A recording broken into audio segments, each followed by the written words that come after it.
Olá, queridos. Bom dia. Graça e paz a todos. Espero que esteja tudo bem com você, minha amada, com você, meu amado. Tema: o que acontece com o vaso na mão do oleiro? Jeremias 18, versículo 4. Como o vaso que ele fazia de barro quebrou-se na mão do oleiro, tornou a fazer dele outro vaso, conforme que apareceu bem aos olhos do oleiro. Jeremias capítulo 18, versículo 4. Queridos, a oficina do oleiro era uma cena familiar no mundo antigo. Jeremias tinha visto isso durante toda a sua vida. Porém, naquele dia, ele viu algo diferente. Ele viu Deus trabalhando, moldando as pessoas. Deus quer te moldar, quer te transformar em um vaso de honra. Seja um vaso na mão do oleiro, seja vaso do oleiro. 3 coisas que acontecem com o vaso na mão do oleiro. Primeiro, o vaso na mão do oleiro foi consertado. O vaso que ele estava fazendo de barro quebrou-se na mão do oleiro, Jeremias 18, 4. Observe que o barro seco, frágil e quebradiço. Isso lembra a fragilidade humana diante do pecado. Cada um de nós é frágil como barro.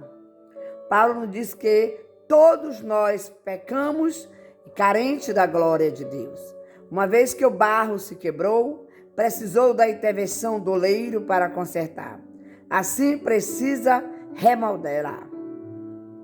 Você se submeteu à vontade de Deus, minha amada, meu amado. Se você obedeceu ao Evangelho, mas não permaneceu fiel, submisso à vontade de Deus, então confesse as suas falhas. Arrependa-se delas e ore por perdão de Deus. 1 João 1,7 diz: se dissermos que não temos pecados, não há verdade em nós. 1,8 está falando lá, né? Para nós perdoarmos. É 1,9. Se perdoarmos nossos pecados, ele é fiel e justo para nos perdoar e nos purificar de toda injustiça. Leia Atos 8, 22 a 24 para completar. Quando consideramos os atributos maravilhosos de nosso Deus, somos levados à compreensão de que devemos nos submeter à vontade de Deus. Nem todo aquele que diz, Senhor, Senhor, entrará no reino do céu, mas sim aquele que faz a vontade de meu Pai que estás no céu. Mateus 7, 21. Segundo, o vaso na mão do oleiro é transformado, querido. O barro, à medida que é retirado do solo, não tem utilidade clara. Deve ser transformado em um estado. Esse é o processo que leva tempo, energia da parte do oleiro. Este é um retrato perfeito das nossas vidas. Não aparentemos não ter um valor para Deus em nossa condição natural. No entanto, Ele é capaz de ver os vasos que podemos tornar-se. Portanto, Ele começa o processo que irá nos levar a um lugar de utilidade. Ele nos desenterra, seca, nos limpa e nos lava. Nós não temos o direito de impor a nossa vontade ao Criador, minhas queridas, meus queridos. Ele iniciou o plano de salvação, ele veio Jesus para morrer na cruz e ele ofereceu sua graça para nós.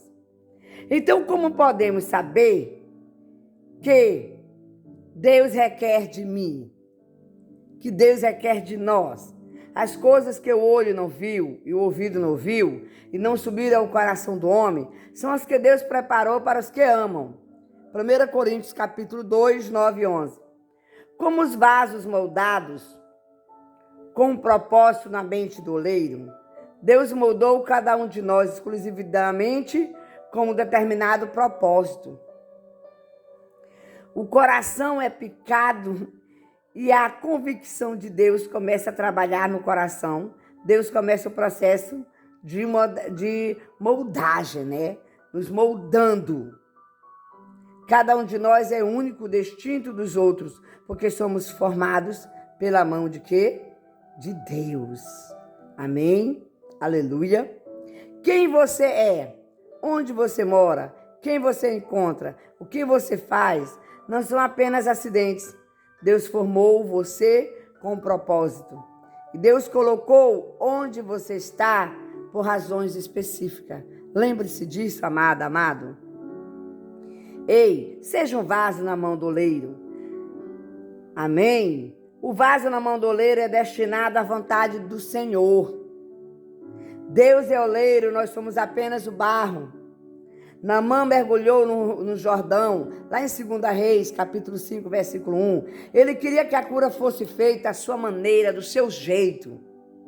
Aleluia, glória a Deus. Quando ele se submeteu a Deus, ele foi o quê? Curado, glória a Deus, aleluia. Fique parado e Deus lutará por você. 2 Crônica 20, versículo 1. A batalha pertencia ao Senhor. O povo de Deus só precisava de coragem para obedecer. Tem muitas pessoas que Deus está mandando ficar parado e obedecer, mas a pessoa continua fazendo as coisas do seu jeito. Não é assim. Deixa Deus trabalhar do jeito dele. Deixa o oleiro trabalhar em sua vida. É assim como o oleiro exerce a sua vontade sobre o pedaço de barro. Deus deseja exercer sua vontade sobre nós. Podemos fazer os nossos planos, mas o Senhor determina os nossos passos. Glória a Deus, aleluia. Provérbios 16, 9. Queridos, quando tentemos ser o oleiro de nossas próprias vidas, que nós nos encontramos, vai ter problema. O nosso oleiro é aquele que não encontra limites. 1 Reis 8, 27. Jeremias 23, 24. O nosso oleiro é eterno. Leia Salmo 90. Capítulo 2, versículo 1. Timóteo 1, 17. Amém? O nosso oleiro é o Todo-Poderoso. Apocalipse. Leia, capítulo 1, 8. Amém? Leia, Apocalipse 4, 8 também. Vamos concluir? Deus deseja nos tornar vaso de honra. O que Deus está tentando fazer a você e de mim? Seu propósito é nos transformar por sua graça. De um inútil pedaço de barro em lindos vasos que trarão glória e honra para Ele. Os vasos que trazem a maior honra e glória para Deus são aqueles que são conformados à imagem de Cristo. Amém? Foram transformados à imagem do seu Filho amado. E o que Jesus fez aqui na terra? Ele foi obediente. Ele veio com o propósito e executou o propósito. É por isso que Deus quer que nós sejamos como seu Filho, Jesus Cristo. Vamos orar? Pai, em nome de Jesus, fale comigo, perdoa-me pelas vezes que eu mesmo quero ser meu oleiro, que eu quero as coisas do meu jeito. Me perdoa, Pai. Trabalha no meu caráter, na minha vida e executa o plano que Tu queres. E me faça vaso de honra na tua casa, em nome de Jesus. Ei, deixa o like, se inscreva, compartilhe. Beijo no teu coração.